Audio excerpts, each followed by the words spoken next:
They said the kids are going to come back. They just ran away. We knew they didn't just run away. This is one of the largest manhunts in the state of Wisconsin. Dave is absolutely relentless. You think it should be solved. You got to blame somebody. We had to figure out what kind of killer we were dealing with. He exhibited all of the stereotypical signs of a serial killer.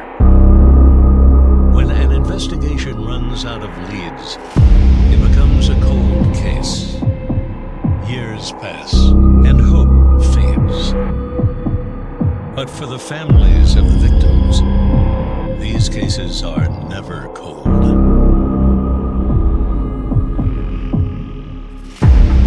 This is Farm Country, Wisconsin.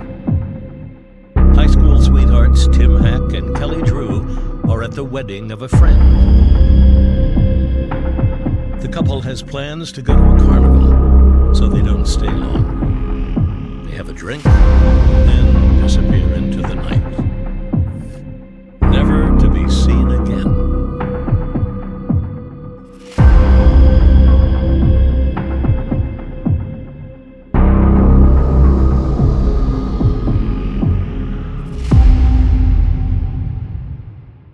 We do take this part of Wisconsin for granted. We love the sunrises and the sunsets and planting and harvesting of crops. Some of us are lucky enough to meet our high school sweetheart and get married.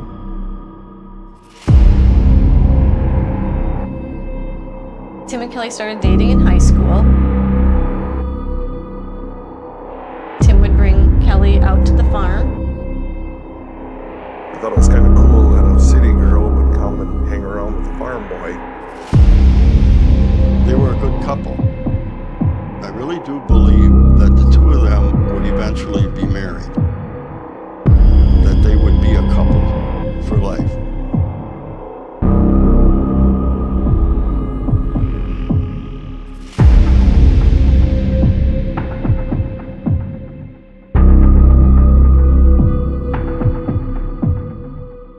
Tim and Kelly were going to go to a wedding reception at the Concord House.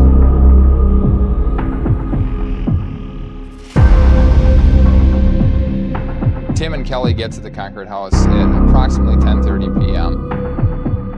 They're there for approximately half an hour, 45 minutes. Witnesses say that Tim had a beer and Kelly had a soda during the time they were there, and there are witnesses that see them leave.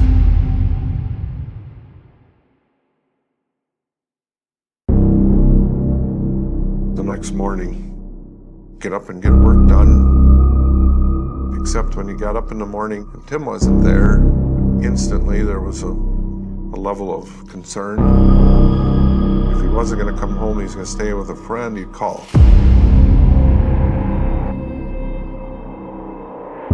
We called Kelly's mom and said, did they stay there? She said no.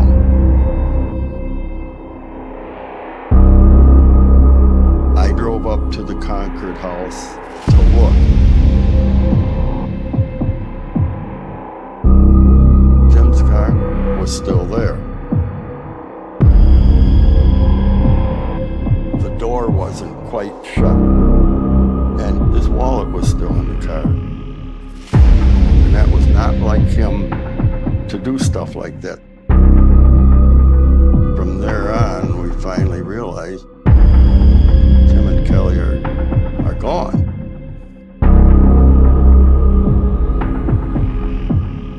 The sheriff's department finds cigarettes, checkbook, wallet. There did not appear any sign of a struggle.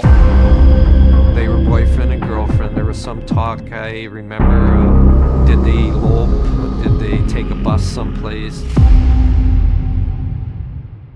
Our kitchen actually became a command post.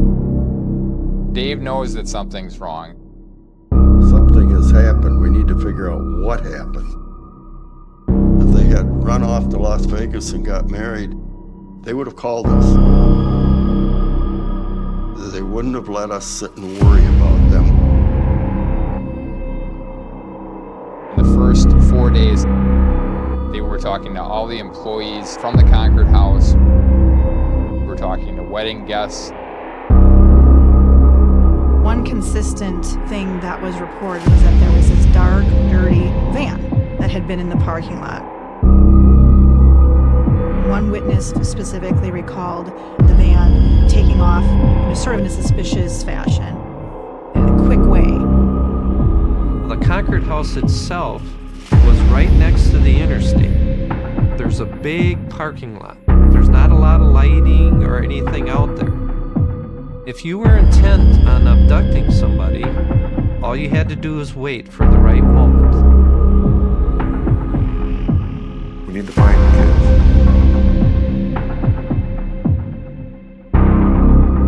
The community stepped up. All the local farmers were there to help do some searches around the Concord house. They're searching vacant buildings. They're searching everywhere that they can find. Everybody was involved. This is one of the largest manhunts in the state of Wisconsin.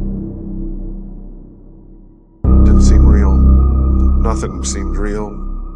You'd have 2 news helicopters landing in the field next to the house. I mean, how real is that? We checked every place we could think of. There was nothing that could lead us to them.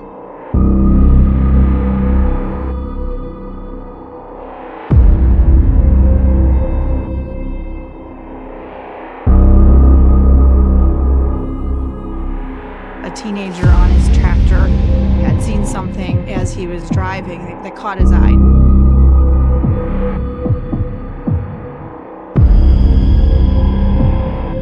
A pair of pants, just like Kelly had been wearing on the night that she disappeared.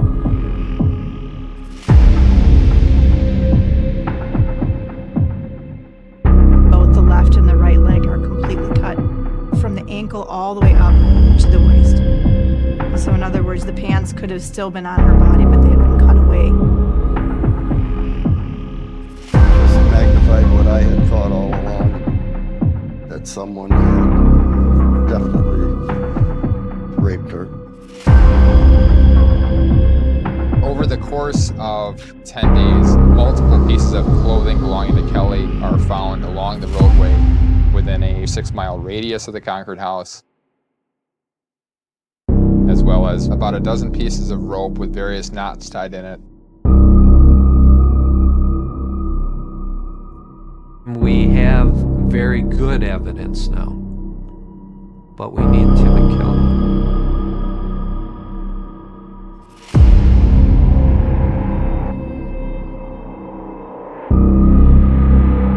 Squirrel hunters from Milwaukee are out in the Ixonia, Wisconsin area, which is approximately 7 miles from the Concord house.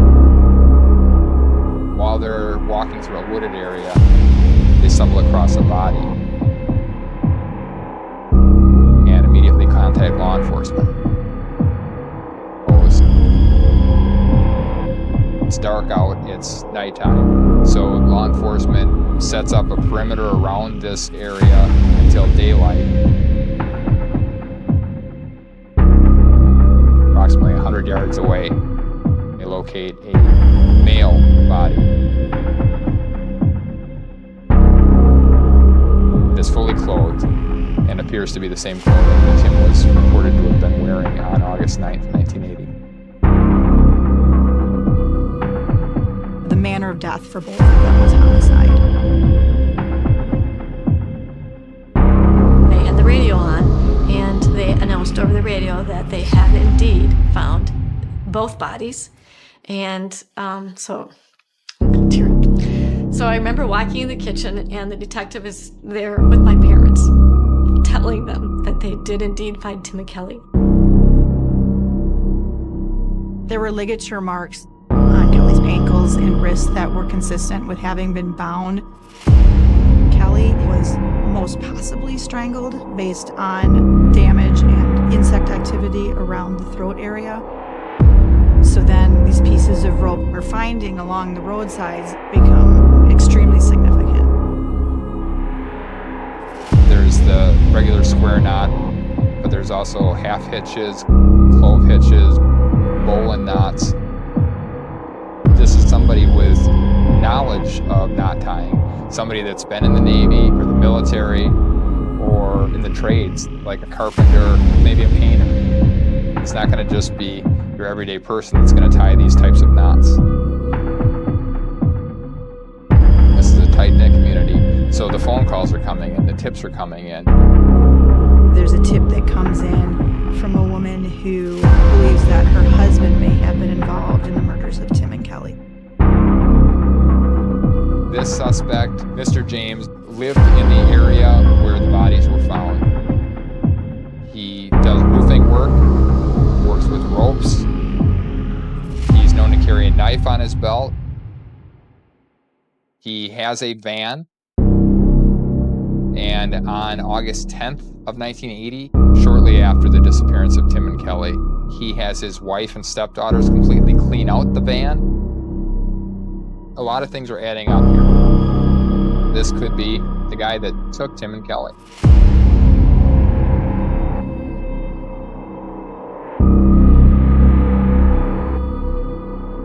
There were a lot of things that were adding up for Mr. James being our suspect.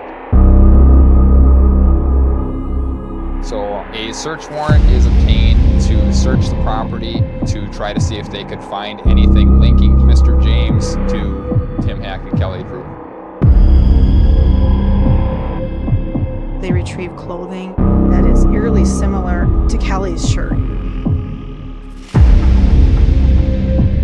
both in terms of color and the way that it's torn. They find ropes tied in knots. They find what could be blood. They transport this clothing to the crime lab for testing.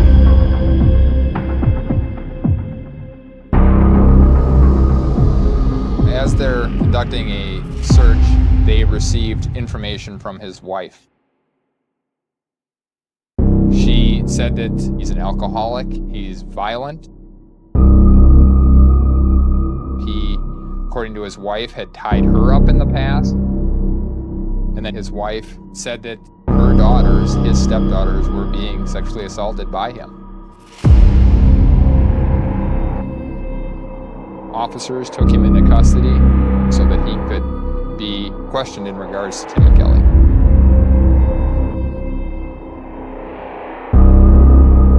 He was questioned at length. He denied any involvement, and a polygraph or lie detector test was used on him. Polygraphs aren't admissible at trial, but they do give investigators at least some guidance as to whether a suspect is being truthful. He admits to the sexual assault of his stepdaughters, but denies any knowledge of Tim or Kelly, denies ever meeting them, abducting them, ever being at the Concord house. It was the examiner's determination that Mr. James was being truthful when he denied having any involvement in Tim and Kelly's murders.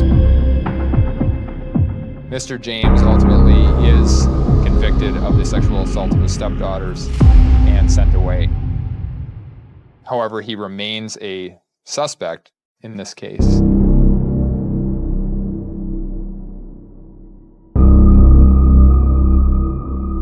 I know that my parents and Kelly's parents worked together on planning the funerals. They died together. They wanted them to be together eternally.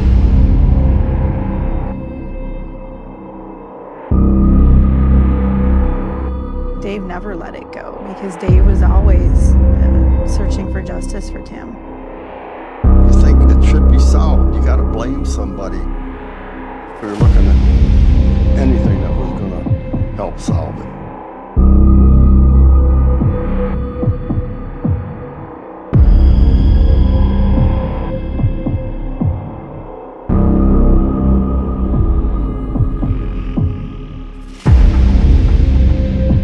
Henry Lee Lucas and Otis Toole were a pair of drifters who were arrested on a number of very minor charges. After their apprehension, they started confessing to dozens and dozens of murders. As a result, detectives from all over the country now have to become involved in the investigation to see if any of their cold cases involved Lucas or Toole. What led us to believe that they could be responsible was that they had abducted so many women and men, sexually assaulting them and at times killing them.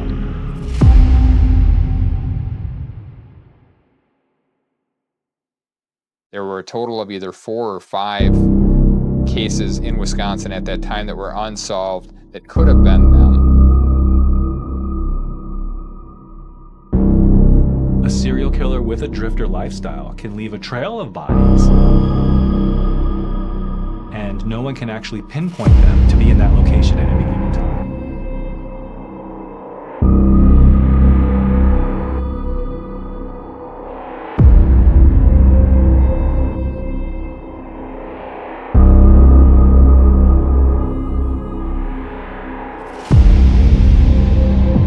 One of the murders Henry Lee Lucas confessed to was the Orange Socks Drifter. This was a young Jane Doe, unidentified, who was found murdered wearing only orange socks. The Orange Socks Drifter was strangled and raped, very similar to the way Kelly Drew was.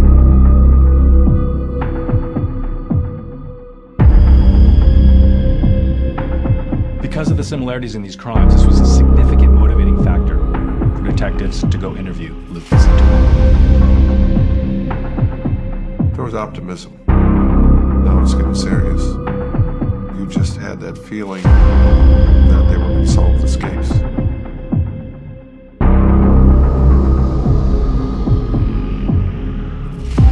Lucas and Toole are confessing to in excess of 300 rapes and homicides that they've done across the country. The reasons that Lucas and Toole might confess to all these crimes might be to gain attention, it might be important for them, maybe it fed their egos. Our investigator went to interview Lucas and Toole regarding Tim and Kelly. What led investigators to believe that they could be responsible for the murder of Tim and Kelly was that they had committed 2 separate homicides in Wisconsin. Lucas and Toole had previously admitted to being in Wisconsin, traveling on I-94, very close to where Tim and Kelly disappeared from at the Concord House. And the time frame was around the same time frame as Tim and Kelly's disappearance. You know where this girl's at? I want you to tell me to. They scattered here about 48 different states. Well, I know. But who's going to do it if we don't? How many people did you kill? 150. Investigators and the families believed that the murder had been found. And it was all that people could talk about is that finally we know who did it.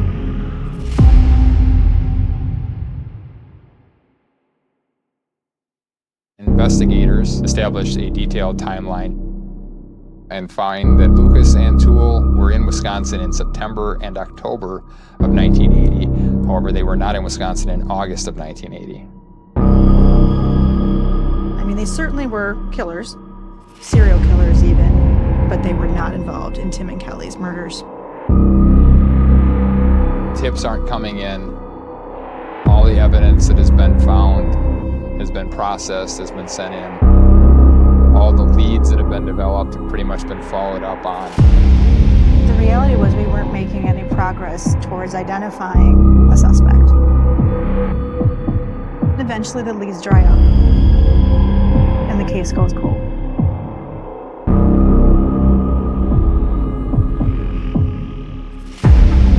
The case remains cold for more than 2 decades. The Hack family is forced to move on without their oldest son. I sold the family farm. I always felt Tim would eventually take over the farm, but then after they died, it didn't really make any difference anymore because it was no longer a family farm.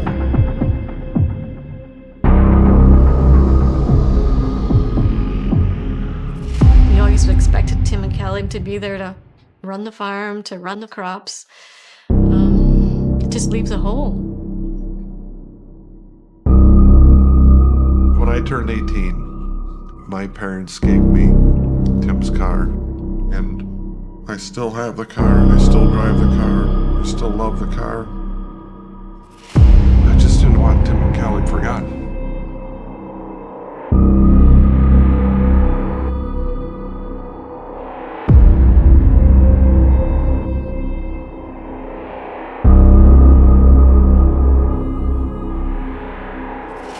Big part of my love for the community is that it's where I grew up. It's where I'm raising my daughter now. Small towns are safe. You know, you can let your kids out at night and they can play without fear. I was 8 years old at the time Tim and Kelly went missing. So when I first was elected district attorney, I was well aware of this case, and I wanted to know what happened to Tim and Kelly.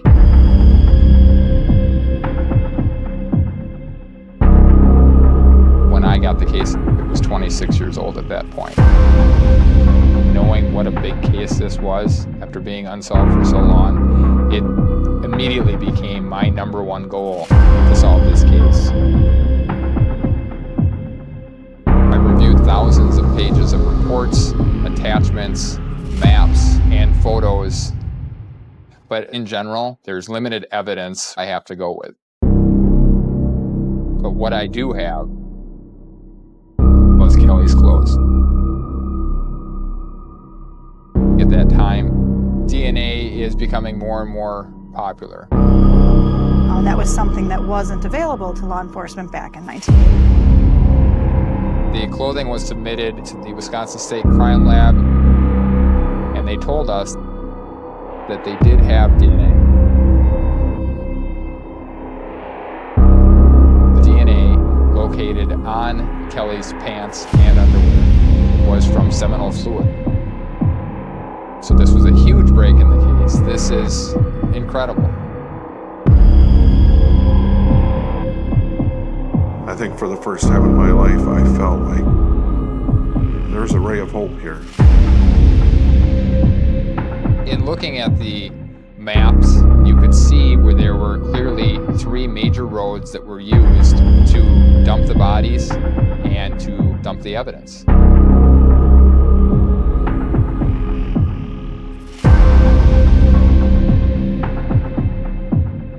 And so a triangle was established. At one point is where the majority of the evidence was found. At another point is the concrete house. And at the third corner would be the location where Tim and Kelly's bodies were found.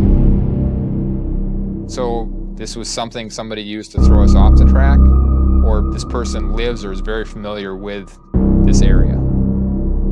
Though he cannot know for sure, Garcia says his gut tells him someone local is responsible. Media is a valuable tool for law enforcement to use. They have a huge audience, and they can get people to say something they normally wouldn't say, or maybe get people to feel that what they thought wasn't important is important.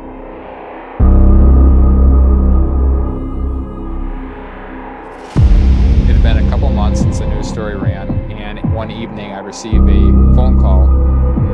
It was a female who identifies herself as April. She explains to me that their family were basically drifters, that they lived in a lot of locations. In the summer of 1980, they lived in the Concord area within that triangle. She said, "I think my dad could be responsible for Tim and Kelly. I think he killed them."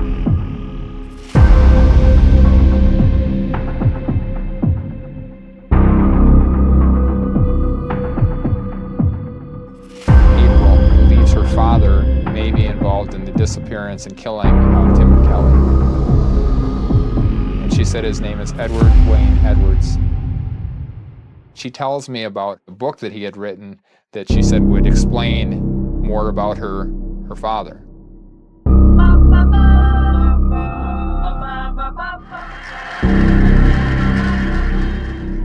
Will the real Ed Edwards please stand up?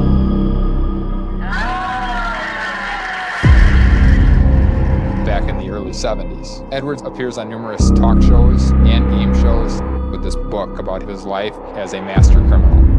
In the late 60s, Edwards was on the FBI 10 Most Wanted list. He was a suspect in a double homicide in Portland, Oregon. They couldn't prove that he did it, but upon checking the criminal history of Edward Wayne Edwards, I see that he has been in prison. He has been convicted of numerous crimes to include robbery, vehicle theft, fraud, arson. He's done a lot of things. And he goes on the circuit talking to people about what a horrible person he had been, but what a great person he had become. I met a man who was a guard at the penitentiary, and he's the one that helped me to rehabilitate. As I read the book, what was so interesting was he exhibited all of the classic signs of, stereotypical signs of a serial killer. He was a bedwetter. He had an affinity for starting fires.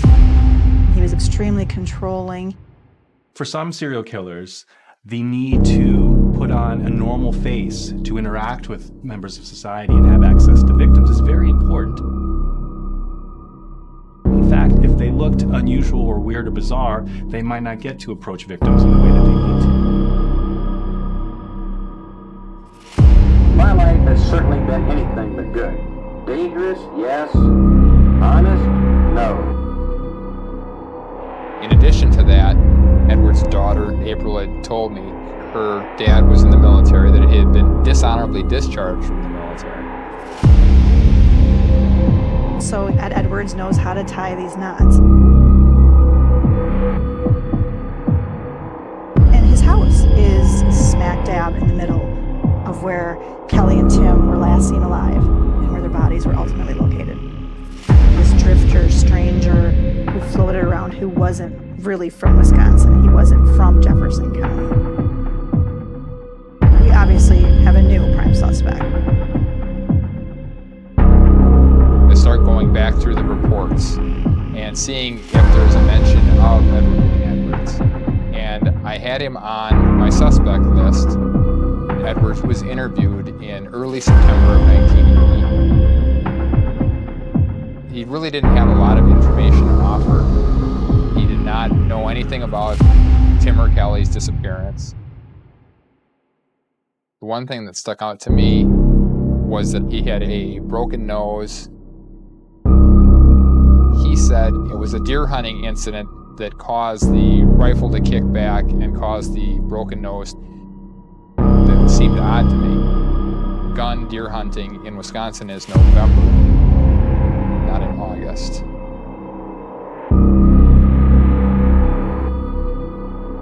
Once I found out where Edwards had lived, I talked to the landlord that took care of the house. He said that Edwards lived in that house for a brief time and then moved to another state shortly after the disappearance of Tim and Kelly. They packed up in the middle of the night during the school year. There are advantages to having a drifter-like lifestyle. You're not accountable for your whereabouts at any given time. You don't necessarily have people tracking you and keeping up on your location. For a serial killer, it's actually quite ideal. The landlord also found some rope in the garage. And this rope was of similar characteristics to the rope that was found alongside the road. Edwards had a van. He kept a .357 revolver in the van. This van adds up with the van that was spotted that night. What was especially suspicious in 1980, Edward Wayne Edwards was a handyman at the Concord house.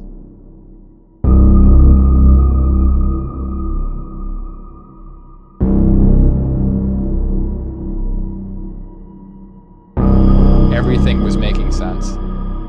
Everything was pointing towards Edwards. I think I know what happened to Tim and Kelly.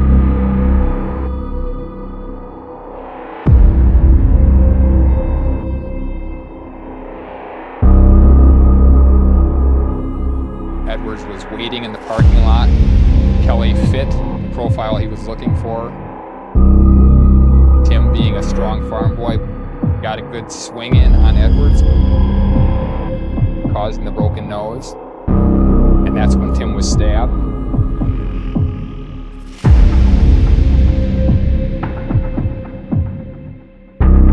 There's no telling what happened in the van, but we know that Kelly was raped and strangled to death. I need to go to Louisville, Kentucky, and I need to talk to Edwards, and I need to get his DNA.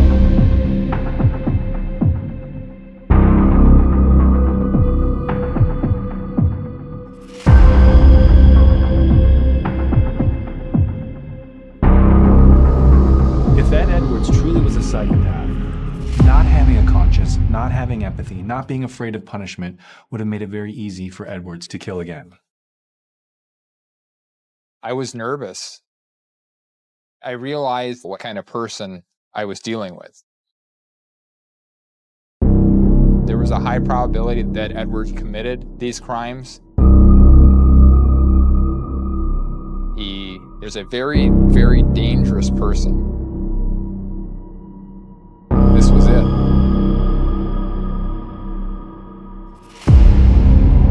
I was surprised with his health condition. He was in a wheelchair, on oxygen, very overweight, and not in very good health. Throughout the entire time that we spoke with him, he acted very nonchalant, like it didn't matter that we were there at all. For some serial killers, it is a game. Given Edwards' age, it might have been this was his last opportunity to manipulate law enforcement. When I asked him to provide a sample of his DNA so that we could test it, he said that he had no problem doing that. He thinks he's smarter than us. After 29 years, he's thinking, what DNA are we going to have? How are we going to prove this?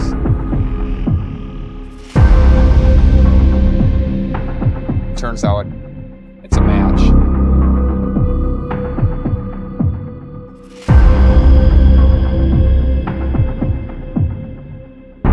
At the time, we take him into custody. We're just waiting on those guys. I stayed to talk to your wife. Edwards is acting as though this is no big deal. Oh, okay, with my wife. This should a big concern. I'm joking. No, they're not. I'm joking. I know you are. So one of the traits of a psychopath is this superficial charm that they can turn on and off at will in order to do their bidding. I don't Hey, want thanks. I'm wrong. They call you Cal, is that what you told me? Kyle? Kyle. Thanks. Thank you. Myself and the DCI agent speak with Edwards. I'm willing to make a statement and answer questions. I do not want to learn this time. Do you agree with that? We'll go over them again if you're not comfortable. No, everything's fine. Everything's fine. He waives his Miranda rights, and we explain a number of things showing that he is responsible for this. We're trying to get him to give us his version of events. This is your shot. I mean, this is your show. If there's anything you want to get off your chest, I'm yours. I'm here to listen to you. But unfortunately, this is your only shot. He completely denies ever killing anyone. You say that you didn't kill him. Okay? That's right. All right. Never All killed right. anyone. All right. I'm going to ask you this then. And enough Who says did? me. Who did it? Throughout the 8+ hours of interviewing with Edwards, he remained calm the entire time, and he frequently would try to change topics. I use 2 shots of insulin a day. He would talk about anything he could to stay away from talking about Tim and Kelly. My mind is just a muddle. His manipulating law enforcement in the interrogations is very consistent with who Ed Edwards is and had been his entire life. He lied, he manipulated, he conned. No, I know. I think this is just a game for you. And he's right. Your DNA was there. You can see. You can wait, explain let me it. put it on You're one just thing. you're not charged. He's lying to us, trying to beat us, thinking he's smarter than us. So I decided to feed into his ego. And I had his book with me. But if you wouldn't mind signing the book, mind doing that for me? Oh, money. Well, how much I'm I a bet you police officer. I don't have any money. And he did enjoy that. I'm gonna sign this as Wayne. Sure. During the final hour or two of the interview, we asked him if he could explain the seminal fluid DNA being on Kelly's clothes. So then he comes up with the most unbelievable story. All right, I had sex with her. You had sex with the young lady who died? Yes. Okay, that explains a lot. Consensual? Who, with me? Yes. Oh, yes. Not forcible, not... Oh, no. It was consensual. Tim and Kelly were joined at the hip. Kelly Drew's not going to go off and willingly have sex with Ed Edwards in a cornfield. But Edwards' defense attorney could have said it was consensual sex. We as prosecutors have to be able to prove beyond a reasonable doubt that this is the person. And the DNA was really good. But from a prosecutor's standpoint, that's strong enough. After conducting the interview of Edwards, which was digitally recorded, I went back to see if maybe there was something he said that I didn't pick up on, or maybe there were certain movements he made to tell me when he was lying. As I'm watching the video, something struck me. There was a comment that he made when nobody was speaking with him, and it was myself and Detective Sergeant Brian Nunn in the room. He said something sort of under his breath. We probably rewound it, 1,000 times, trying to make sure that we heard what we heard.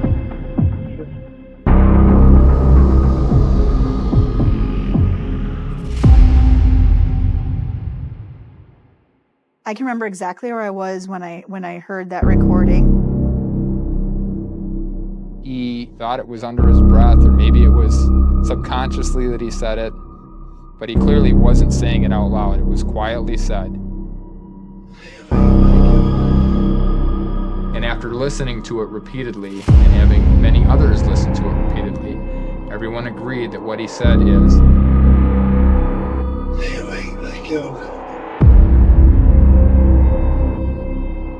"Damn it, I killed her." To hear him say, "Damn it, I killed her."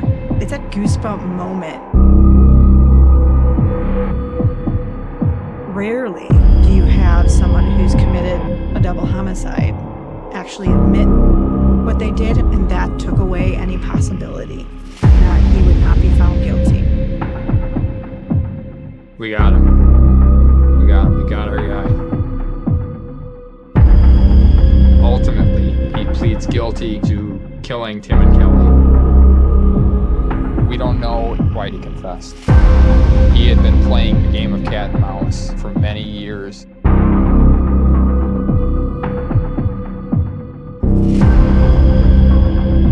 But I was happy to see that the two families did get closure. It was over, that feeling of it's over.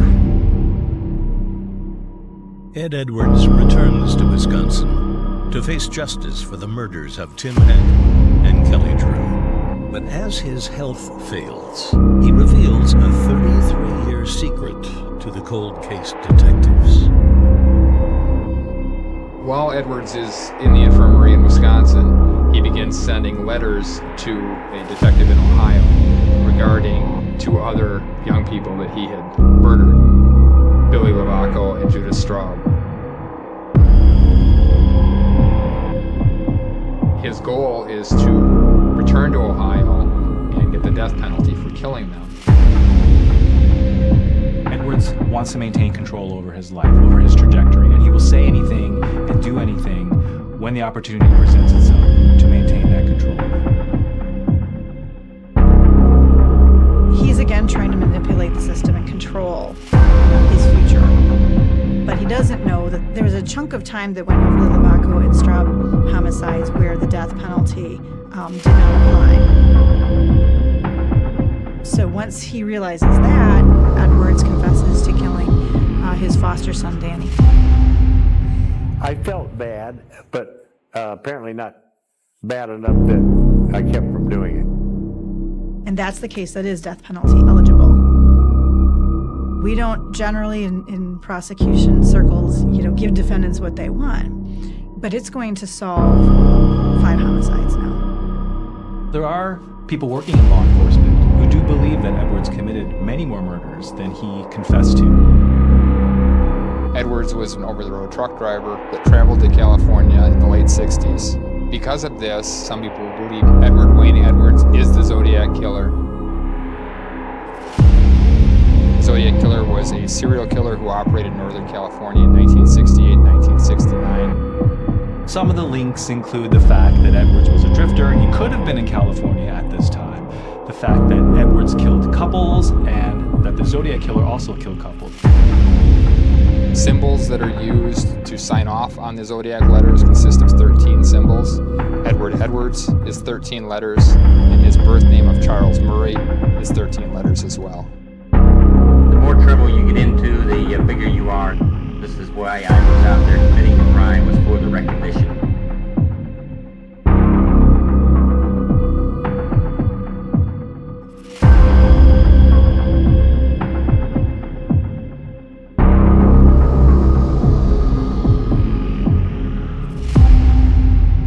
It definitely was the highlight of my career to get somebody like that, especially for the families, to get this done and to put a bad person behind bars. Ed Edwards was held accountable for what he did, and he had to admit what he had done, and I think that, really brings me some peace. Tim and Kelly's death made us realize that there are terrible things in the world, and we have to appreciate every day and what we have. I think Tim was a son that a lot of fathers would have liked